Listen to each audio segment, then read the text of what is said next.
Hai teman-teman semua. Nah, teman-teman, hari ini kembali lagi sama Kak Andrea, dan hari ini kita kedatangan Kasem. Halo. Wih, Kasem. Hari ini Kasem bakal bagiin firman Tuhan buat kita semua. Nah, Kasem mau bagiin firman Tuhan tentang apa sih? Hari ini kakak mau bawain firman, temanya teladan yang buruk sama dengan warisan yang buruk. Wah, maksudnya gimana tuh, Kak? Sebelum kita mulai, kita berdoa dulu ya. Berdoa dulu. Oke. Mantap.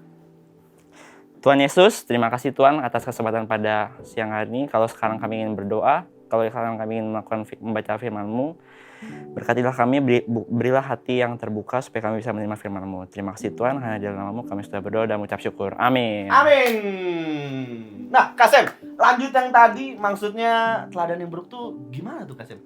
Nah, teladan yang buruk, kita buka dulu deh teman-teman di Kejadian 12 ayat 12 sampai 13. Di Kejadian, teman-teman, buka kitabnya. Kakak buka dulu ya. Kakak jauhin dong, Kasem. Kejadian 12. Kita baca bareng-bareng ya teman-teman. 3, 2, 1. Apabila orang Mesir melihat engkau, mereka akan berkata, itu istrinya. Jadi mereka akan membunuh aku dan membiarkan engkau hidup. Katakanlah bahwa engkau adikku, supaya aku diperlakukan mereka dengan baik, karena engkau dan aku dibiarkan hidup oleh sebab engkau. Nah, teman-teman, maksud firman ini apa sih? Jadi firman ini ceritanya tentang Bapak Abraham. Si Bapak Abraham ini pura-pura berbohong. Dia pura-pura berbohong supaya dirinya aman, supaya dia nggak kenapa-napa. Nah, berbohong itu teladan yang baik atau yang buruk, Kak Andre? Wah, yang buruk dong, Kasem, pastinya.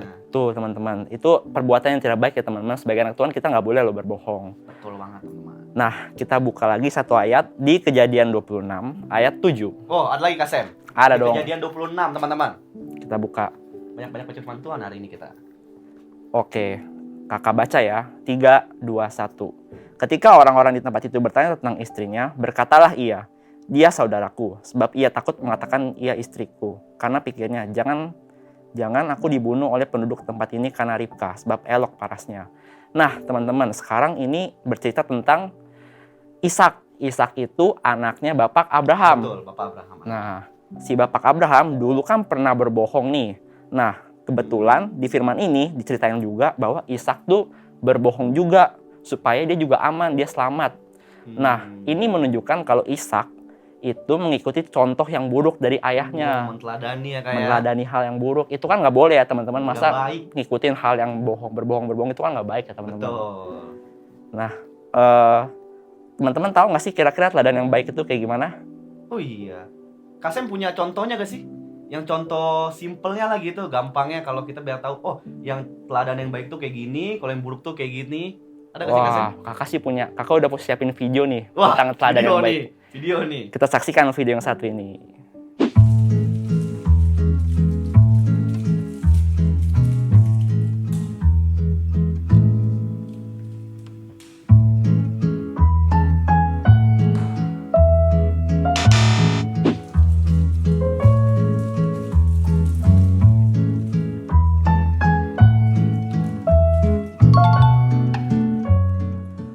Nah, gimana teman-teman? Videonya keren banget gak? Tapi kalau teman-teman ikutin teladan yang buruk, yang kayak tadi kakak adik tadi, itu nggak keren. Tapi kalau teman-teman ikutin teladan yang baik, itu keren banget ya, Kasem. Betul banget. Semoga teman-teman bisa mengerti ya apa maksud video tadi yang barusan. Nah, teman-teman kalau mau ikutin teladan baik tuh, kita tuh punya loh satu sosok teladan yang baik. Kak, Andrian tahu nggak siapa, Kak? Sosoknya yang selalu jadi contoh buat hidup kita ya, Kak ya. Betul. Itu Tuhan Yesus, Kak. Betul banget. Nah, Tuhan Yesus itu merupakan contoh teladan yang baik ya, teman-teman. Kayak dia suka saling mengasihi, dia suka memberi, dia suka bersahabat dengan semua orang, mau orang miskin, mau orang kaya, dia semua bersahabat, dia mencintai semua orang. Nah, teman-teman, mungkin dalam kehidupan kita seringkali kita ketemu ya contoh-contoh yang buruk. Misal, papa kita nggak berdoa, terus kita jadi ngikutin, aku juga malas berdoa Atau teman-teman kita nih, misal dia mencontek, ngajakin nyontek, terus kita juga, yaudah deh kita nyontek aja. Nah, hal-hal kayak gitu tuh nggak boleh ya, teman-teman. Kita tuh harus mengikuti teladan yang baik. Teladan yang buruk itu tidak boleh diikuti. Jadi misal kayak papa kita nggak berdoa nih, kita ajak nih papa kita, Pah, ayo Pah kita berdoa bareng yuk sebelum kita memulai aktivitas. Atau misal kita mau diajak temen nih nyontek, Kak. Terus kita bilang dong ke teman-temannya, jangan dong kita jangan nyontek, kita harus tetap jujur dalam ulangan. Terus Oh iya Kak, tapi Kak kalau misalnya eh menteladani hal yang buruk tuh bisa ya Kak lewat perkataan juga Kak ya? nah benar teman-teman, seringkali mungkin ketika teman-teman belajar nih di rumah, kayak kan pusing ya PR tugas, terus kadang papa mama suka membuat kita suka kesel sama kita, mungkin kita suka dibilang maaf ya teman-teman, kayak kamu nih kok nggak ngerti-ngerti sih kayak gitu. Terus juga mungkin teman-teman kalau lagi misal main ML nih, lagi main ML, Mobile Legend, terus kalah, terus suka keluarin kata-kata yang sia-sia. Kata-kata yang sia-sia itu sering banget Kak. Iya sering Untuk banget. teman-teman kita sekarang. Nah itu nggak boleh ya teman-teman, itu kan contoh teladan yang buruk. Makanya di sini kakak mau mengajak teman-teman supaya bisa meneladani hal yang baik. Kita kalau misalnya kita melihat hal yang buruk, kita harus memberitahu orang tersebut supaya kita jangan ikut-ikutan sama dia, tapi kita menjadi contoh, memberi teladan yang baik buat orang lain. Seperti Tuhan Yesus ya Kak ya? Seperti Tuhan Yesus, betul banget Mantap sih. banget. Terus gimana Kak? Ada lagi gak Kak contoh-contohnya? Contoh-contohnya sih mungkin segitu aja sih kalau dari Segitu kakak. aja. Nah, jadi teman-teman penting banget buat kita jaga kepercayaan kita untuk selalu jadi teladan yang baik. Betul. Sama seperti tadi Kak Sam bilang, seperti Tuhan Yesus. Kalau teman-teman menteladani hal yang buruk tanpa teman-teman sadar, kita mewariskan itu teman-teman ke Betul. siapa? Bisa ke adik kita, bisa ke teman-teman sekitar kita. Betul. Nah, itu jadi bahaya banget teman-teman. Nanti selingkungan kita, satu keluarga kita, menjadi seorang teladan yang buruk. Waduh, Mau nggak? Nggak mau kan? Nggak boleh, nggak boleh. Wah, nggak boleh banget ya Kak Sam ya. Betul. Nah, sekarang kakak mau tantang nih buat teman-teman yang mungkin selama ini masih suka mengikuti teladan yang buruk. Misal, kalau papanya nggak berdoa, kamu juga ikut nggak berdoa. Sekarang kakak mau tantang teman-teman supaya kita belajar menjadi teladan yang baik buat orang lain, juga buat keluarga kita, buat teman-teman kita Ya, di lingkungan betul kita.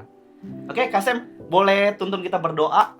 Boleh. Mungkin buat teman-teman yang sudah merasa ingin berubah, bisa menaruh tangannya di dada teman-teman. Kakak akan pimpin doa. Tuhan Yesus, terima kasih Tuhan atas firman pada hari ini. Kami belajar untuk menjadi teladan yang baik. Ampunilah kami ya Tuhan bila selama ini kami masih melakukan hal yang buruk. Biarlah supaya kami bisa belajar menjadi terang dan garam bagi dunia ini, supaya kami bisa mengikuti contoh teladan yang baik ya Bapa. Terima kasih ya Tuhan, hanya di dalam nama-Mu kami sudah berdoa dan mengucap syukur. Amin. Amin. Oke teman-teman, segini aja firmannya. Thank you Kak Sam buat firmannya. God Thank you bless. juga, Kak Oke Andre. teman-teman, sampai jumpa minggu depan. Kega Warrior. Let's go! Hai teman-teman, kali ini kita akan ajak teman-teman semua yang di rumah untuk bikin love gift bersama dengan Kak Caca Dan kan Nana, Untuk bahan-bahannya ini mudah banget teman-teman. Nah, alat-alatnya akan disebutkan oleh Kak Nana. ya jadi yang pertama yang kita butuhkan adalah satu kertas HVS, boleh warna apa aja terserah, dan satu gunting, satu pensil, dan alat hias lainnya. Yuk langsung kita mulai ke tutorial pembuatannya.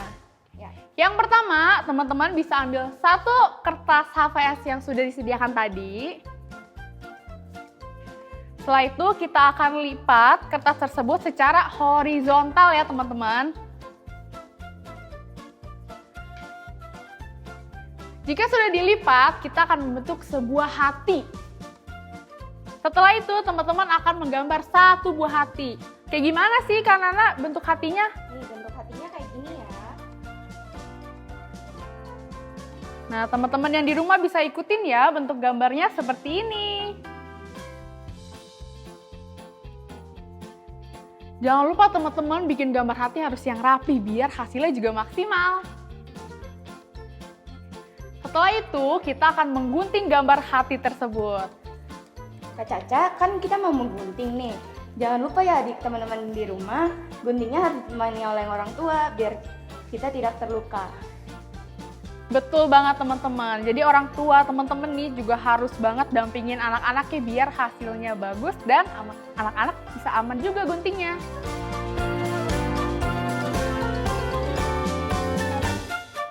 Nah, kalau sudah digunting hasilnya akan seperti ini ya. Lalu kita lanjut lagi ke step selanjutnya. Kita akan menuliskan satu ayat dari 1 Yohanes 4 ayat 7. Teman-teman bebas banget, boleh pakai spidol berwarna, boleh pakai pulpen, pensil.